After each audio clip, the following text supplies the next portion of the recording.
could eat sweet potatoes a million different ways, but this sweet potato casserole is definitely in my top 3.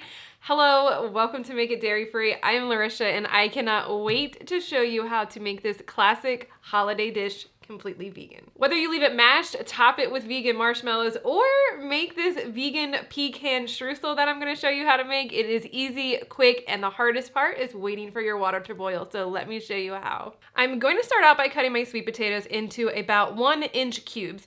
You want to cut them relatively the same size so they cook evenly and you don't have some that are mushy and some that aren't done at all. Then we're going to place our cubed potatoes into a large pot of water and then start the heat. Don't start the heat first and then add your potatoes, or add the potatoes after they're already boiling. Wait until you add the potatoes and then start your heat. This again is for that even perfect cooking of our potatoes. We're going to cook these until they are fork tender and then drain our potatoes, but keep them in the same pot. This takes about 10 to 13 minutes depending on the size of your potatoes once your water has started boiling. So before we get into mashing the potatoes, I just want to talk about the process just a tiny bit. I went tiny first because I knew the tiny was coming, but then I didn't do it when I said tiny. Anyways, you can use a potato masher or you can use a mixer for this. The good thing about sweet potatoes is that they tend to be about half the amount of starch as like a russet or a Yukon Gold potato. So you don't have to worry so much about the gumminess that you do with a regular mashed potato recipe. It gives you a little wiggle room, and if you are anyone like me who is terrified of gummy sweet potatoes or mashed potatoes and always goes for the potato masher, the choice is yours on this one. Into our same pot, we are going to mash our potatoes just until we don't have any chunks remaining. I feel like this is so much easier to do with sweet potatoes than regular mashed potatoes.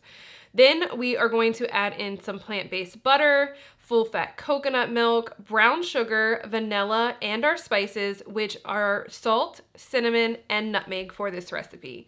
And then we are just going to combine all of this until you have a nice, even, cohesive mixture, and there are no lumps or no spots of anything extra hanging around. Let's talk about allergens for our friends. Since this is vegan, there is no eggs or dairy inside of this recipe. Also, up until this point, there is no gluten. And then for the full-fat coconut milk, you can use any non-dairy plant milk that you like. I tend to try to go for a creamier version since we're still trying to get that creaminess that the full-fat coconut gives us. I tend to prefer to do that with a soy milk if you can have that. We are talking about allergens. Or they make an extra creamy oat milk that I feel like does the job really well for this as well. And then our last thing is soy inside of a lot of plant-based butters. You want to make sure that you pick one that doesn't have that if you can't do soy. Now we're going to take this and pour it into our casserole dish. I like a 2 to 3 quart dish and just spread this out until it's in an even layer.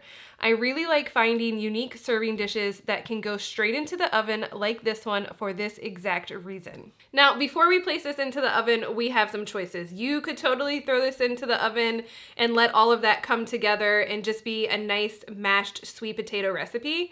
However, you could also do vegan mini marshmallows. It is a classic on top of sweet potato casserole. You could also just do some candied walnuts or candied pecans. Or what I'm about to show you is leveling up a little bit more and making a pecan streusel that is crumbled over top and so delicious. Let me show you how. This is so easy, but it is going to level up this whole dish. Into a bowl, we are going to add together all-purpose flour, brown sugar, cane sugar, cinnamon, and nutmeg, and we'll give that a little whisk together.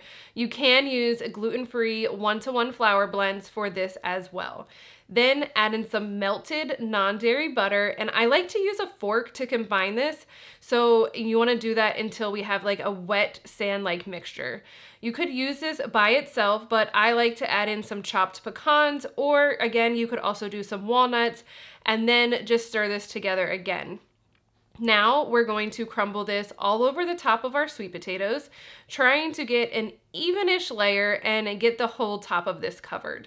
Then we're going to throw this into the oven for about 15 to 20 minutes And voila, this dish is so easy. That crumbled topping just takes it to the next level, and everyone is going to ask you for this recipe and won't believe how easy it is to make it. So this is typically a holiday dish, so let's talk about serving that or making that in advance. Not really serving it in advance, but making it in advance. You can make this about 2 days in advance, and then about a half hour or so before people start to come or when you start to set the table, pop that back into the oven and cook it for, about 10 to 12 minutes, just until it gets nice and heated throughout again. You can also freeze this for about 3 to 6 months in advance. I, however, only recommend freezing the mashed sweet potato part until you are ready to actually cook it. I find that when the streusel part gets frozen, when you are thawing it again, it gets a little mushy and it's not exactly the best texture. So make that after you unthaw it.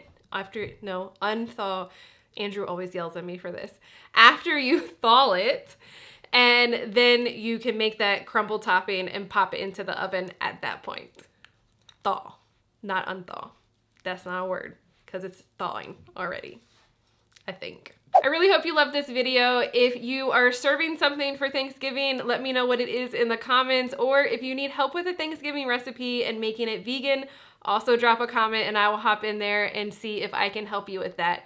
I will see you in the next video, and I hope you have a fantastic week, friends. Bye.